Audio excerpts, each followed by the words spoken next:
All right, we're ready for your assignment on building EER diagrams using the EER diagram editor.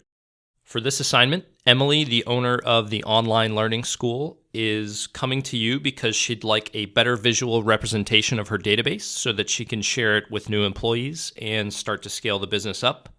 She'd like you to build her an EER diagram of the online learning school schema, which you should be fairly familiar with now. She specifically asks that you could map the relationships between the various tables. Just as a helpful hint, remember you can always run these simple queries to see what's in those tables. And additionally, you can go to your schemas tab and look at the tables by clicking on the wrench next to the tables that will open them up in the MySQL Workbench editor. If you're not sure where to go on this exercise, just go back and watch the video on EER diagrams again. You should be able to do this after you follow that video. Please try to go through it yourself. I think this is a really great one for you to learn.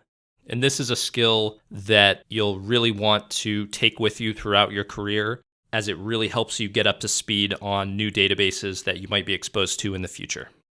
Good luck.